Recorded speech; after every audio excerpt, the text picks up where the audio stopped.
It all started when the lockdowns began and I decided to move to a new home. I thought it would be a great opportunity to escape the city noise and start fresh.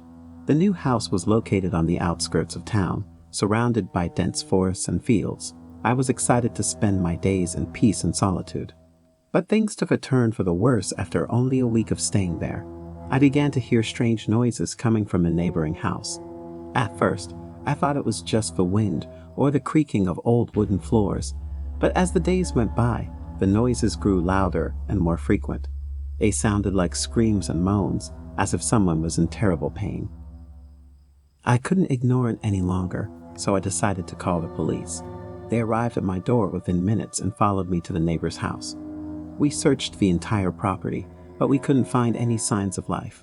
The house was abandoned and had been for years.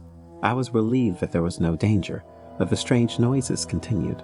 I tried to brush it off as my imagination playing tricks on me, but the sounds only grew louder. They seemed to be coming from deep within the walls of the house. I was afraid to be alone and started sleeping with the lights on. But even that couldn't stop the haunting sounds. One night, I decided to take matters into my own hands and investigate the house myself. I armed myself with a flashlight and a crowbar and made my way inside. The house was dark and creepy, but I pushed on. I saw a door in the ceiling. Pulling the rope overturned the ladder. It was the stairs to the attic. The atmosphere in the attic was the kind you would see in any horror movie. Cobwebs everywhere, small windows were broken. The ominous rumble of the wind made the blood freeze in the veins. There were old chests, paintings covered with white cloth, but despite this, there was complete order. Nothing was scattered in a chaotic manner. Everything lay in its place. Exploring the attic, I suddenly heard that something seemed to fall down below, and then I heard the sound of quick footsteps on the old floorboards. There was a feeling that someone had run away. I knew then that I had to get out of there as fast as I could. I stumbled, went down the stairs, and burst out of the house into the night air. I ran back to my own home, locked the doors and windows, and tried to catch my breath. Over the next few days, the sounds from the neighboring house ceased. I armed myself with binoculars and periodically watched through the windows of a neighbor's house. Having found nothing, I already let go of the situation, thinking that these were really my mind games. But one day, when I once again took the binoculars and began to study the neighbor's house, I noticed a figure in the window, which abruptly disappeared into the darkness.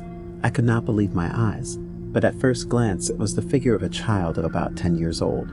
Deciding to Google the history of the area, I was horrified to discover that in the 90s, children disappeared in these forests.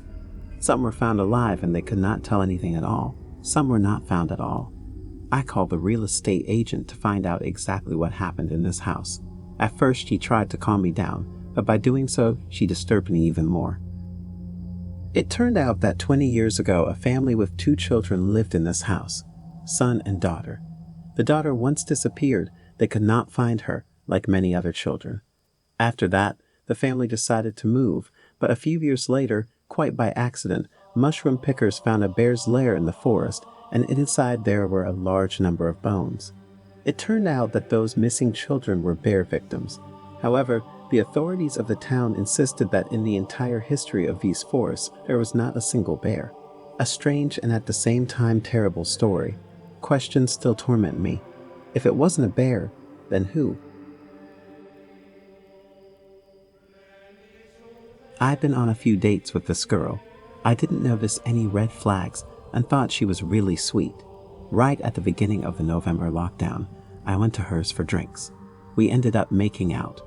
We didn't go any further because ironically I was paranoid about catching the virus and went home afterwards. About 2 days later, I messaged her and she said she was feeling really ill and hadn't got out of bed. The next day I came down with a cough and started to feel really out of breath. I texted this girl asking if she felt any better, and she said no, in fact she was feeling a lot worse. 2 days later, both our tests come back positive. It didn't really affect my feelings for her, like I still thought she was great and was worried for her. I sent her a message every couple of days to check up, but it seemed she'd gone MIA since finding out we'd both tested positive. I assumed she was too ill or embarrassed to text me back, and soon enough I got too ill to care, lol. I still hadn't heard from her after a month. When things started getting back to normal, I headed back to work, etc. So I decided to just text her saying I hadn't heard from her in a while and I hoped she was okay. Didn't get a response then either, so I started to just accept that I was being ghosted after being given virus. To this day, I still have no idea why, but I assume out of embarrassment or guilt. About a week later, I saw she'd blocked me on WhatsApp, went to check Instagram and she'd blocked me on there as well. I won't lie, my feelings were hurt, but I got over it pretty quickly. But little did I know, the terror was far from over. A few nights later, I was awakened by strange noises coming from outside my window. I stumbled out of bed and peered through the blinds, only to see a figure standing in the shadows. It was the girl I'd been seeing, or at least it looked like her. But there was something off about her appearance. Her eyes were dark and empty, her skin was pale, and her movements were stiff and robotic. I rubbed my eyes and told myself it was just my imagination, but when I opened them again, she was still there. I felt a shiver run down my spine and quickly backed away from the window. I tried to call out to her, but no words would come out. I was paralyzed with fear. Suddenly, the figure disappeared, and I was left alone in the darkness. I tried to shake off the feeling of unease and went back to bed, but I couldn't shake the image of her from my mind. Over the next few days, strange things started to happen. I'd receive cryptic messages from an unknown number, and the hairs on the back of my neck would stand on end every time I heard a sound outside my door. I couldn't take it anymore and decided to confront her, to find out what was really going on.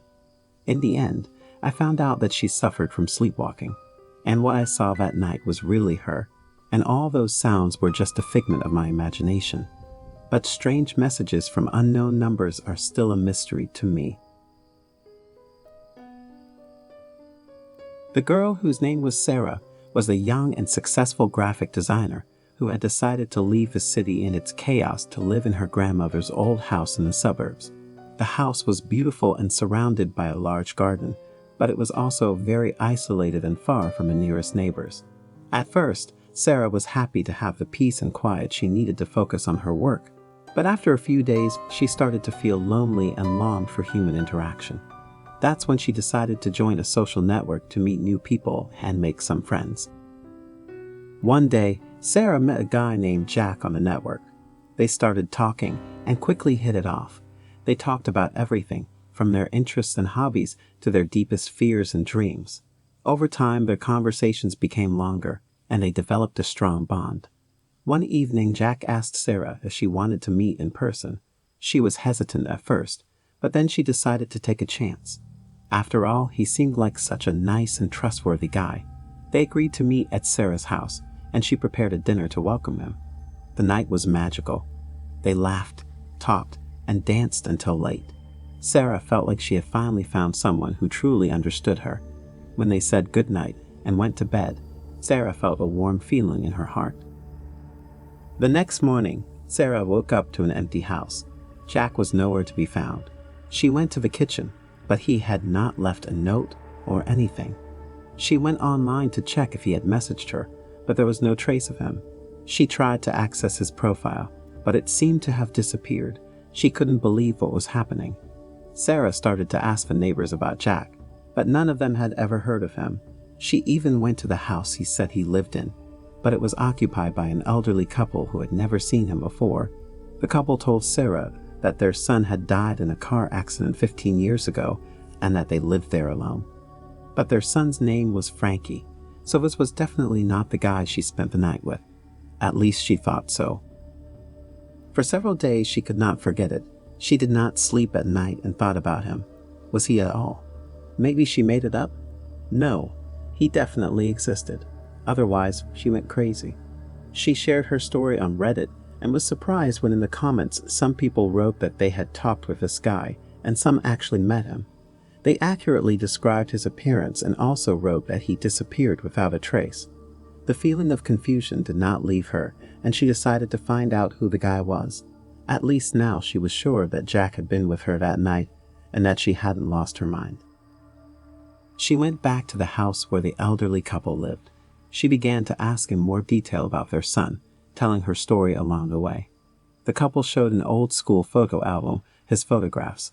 but it was difficult to determine from children's photos since he was still just a child then. But one thing really shocked Sarah. She saw a small scar above her eyebrow. Sarah asked where the scar came from, and the couple said that one day Frankie fell off his bike and hurt his eyebrow. The fact is that Jack had exactly the same scar above his right eyebrow, and during their conversation she asked him about this scar. He told exactly the same story that the couple told. On the same day, Sarah packed her things and left this house. She couldn't help feeling that Jack really was that boy, the son of that couple, but the thought of it drove her crazy. After that, she went to a psychologist for a long time and could not overcome the fear of meeting someone. Whether or not Jack was actually that boy remains a mystery. Maybe it's all Sarah's wild imagination, or maybe it was actually a ghost.